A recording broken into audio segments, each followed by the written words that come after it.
The other thing that you know from missionary, which was again a minority event, I think, in the colonial system, is these agents of direct cultural change. I have a picture here of a Franciscan friar, with a bunch of happy students being taught by an elderly, indigenous woman about some ethnobotany or something. It all looks very nice there, in a sense. This is a pro-colonial painting, you might think. And the problem was, and again, this is part of this thing, the colonizer often thought of the natives as less than. They're our children. It is our moral duty to take care of them. They're like our little brothers and sisters.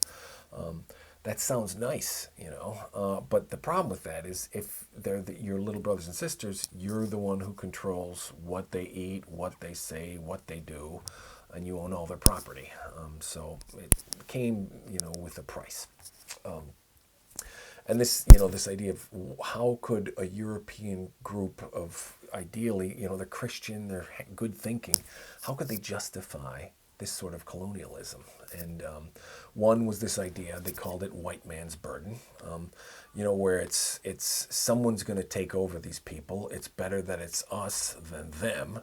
It's better we British rather than those Spaniards or something, This idea of manifest destiny, a sacred trust, you could think of it as, it's our duty as the more civilized on the planet to take care of the less civilized, the non-Christian, to Christianize them. And then the reservation system in North America, in the early United States was, flat out land grabbing, and re-education, kind of like indoctrination camps. You're not allowed to speak, your native language. You must speak English, as practice Christianity.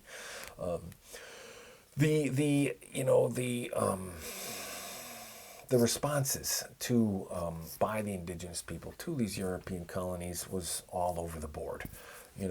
Some of them apparently liked it. You got better goods, and you got technological. Your tribe got rifles, and this I'm thinking of like early American cases. You could fight off your historical enemies. You're feuding with local tribes. And the British give you guns and not the other guys. So there's short-term benefits that have been seen.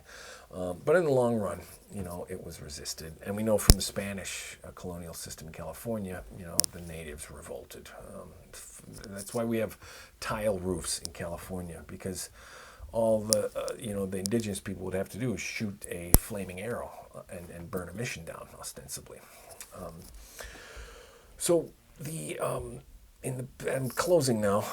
Post-colonial, here's another thing that I talked about originally, and I want us to think about a little, for the paper, the term paper.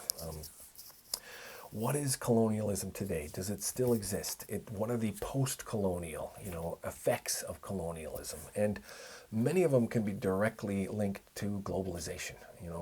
So colonialism brought about globalization, you can consider.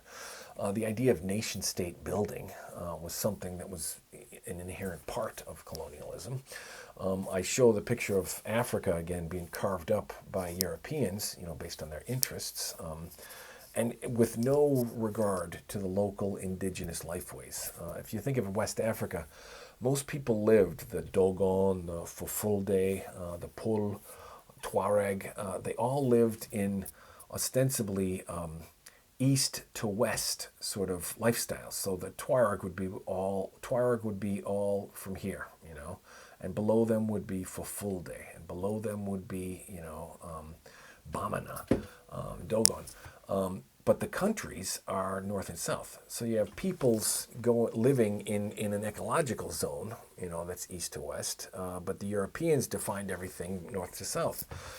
So it had extremely, bad results for the locals in terms of, this is the land I take my cows back and forth on, for centuries, and now all of a sudden there's a country border there, asking for passports or what have you.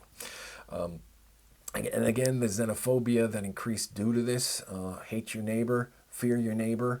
This is something that is a part and parcel of colonialism that was, in a sense, a very bad side effect. There are some good side effects. You could say integration to some extent. India, is good friends with the British Empire and all that sort of stuff. Okay, that's my introduction to this chapter. Thank you.